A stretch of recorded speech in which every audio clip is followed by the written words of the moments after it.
नमस्कार, बहुत स्वागत है आपका। वृश्चिक राशि, शनिदेव की ढैया समाप्त होने जा रही है 29 मार्च से।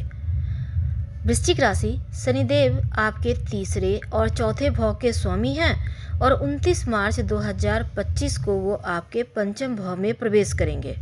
शनिदेव आपकी सप्तम, एकादश और द्वितीय भाव पर दृष्टि डालेंगे तो आपके जीवन में बहुत सारे बदलाव भी होंगे।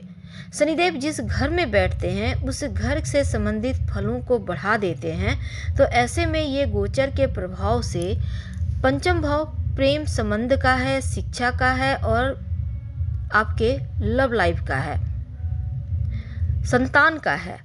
तो प्रेम संबंध में आपकी प्रगाढ़ता आएगी, रिश्तों में मिठास बढ़ेगा, साथ ही निकटता भी बढ़ेगी। वैसे रिश्तों को गंभीरता से निभाने के इच्छुक भी आप नजर आएंगे। प्रयास करेंगे तो आप लव मैरिज कर सकते हैं। करियर के मामलों में अगर आप जॉब बदलना चाहते हैं तो आपके लिए फरवरी, मार्च, मई और जून का समय अनुकूल रहेगा या फिर नवंबर 2025 के बाद। जुलाई, अगस्त, सितंबर, अक्टूबर, नवंबर, ये जो 5 महीने हैं, इस मध्य जॉब में बदलाव करने से बचें। साथ ही अपने बच्चों का ध्यान रखें। और हालांकि बच्चे अपने क्षेत्र में प्रगति करेंगे, लेकिन संतान से जुड़ी कुछ समस्या रह सकती है, इस पर आपको ध्यान देना चाहिए। अगर हम आर्थिक बात करें तो जो आने वाला 2.5 साल है, धन की मुश्किलें समाप्त होगी। व्यापार में सफलता पाने के लिए आप जो प्रयास करेंगे, जो योजनाएं बनाएंगे, उस पर ध्यान दें।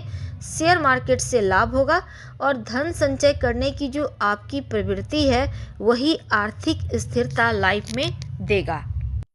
तो शनिदेव की ढैया समाप्त होने के प्रभाव ये होंगे कि आपकी मानसिक जो अशांति थी उससे राहत मिलेगी, यानी मानसिक शांति महसूस होगी। आपके माँ के स्वास्थ्य में सुधार होगा और मकान, दुकान, भूमि, भवन का पूर्ण रूप से योग भी बनेगा। लेकिन बच्चों का थोड़ा ख्याल रखिएगा, उनके साथ तालमेल बनाकर चलें, उनके स्वास्थ्य का, उनकी संगति का ध्यान रखें तो अनुकूल रहेगा। हालांकि ये जो समय है, इनकम बढ़ाने और रणनीति या बुद्धिमानी से जो कार्य करेंगे उसी में सफलता मिलेगी। हालांकि धन के मामलों में समय अनुकूल है।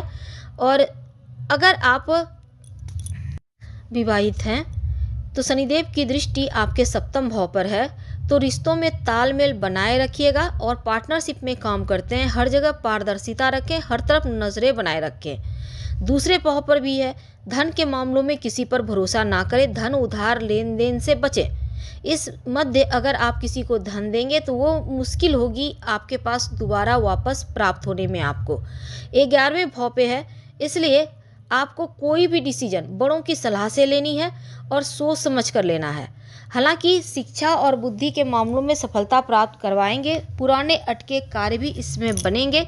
अगर आप विद्यार्थी हैं, किसी बड़े यूनिवर्सिटी वगैरह में दाखिला लेना चाहते हैं तो एडमिशन हो सकता है। संपत्ति, प्रॉपर्टी का लाभ होगा और संतान प्राप्ति के योग भी बनेंगे, तो उसके लिए आप तैयार रहिए। वैसे तो धार्मिक यात्रा भी इस पीरियड में आप कर सकते हैं, ऐसी भी संभावना बनी हुई है। तो क्या उपाय करें कि सब कुछ बेहतर हो जाए? क्योंकि शनिदेव की दृष्टि में विष है, थोड़ी चीज़ों को गड़बड़ कर देते हैं, लेकिन जहाँ बैठते हैं उसके फल को बढ़ा देते हैं।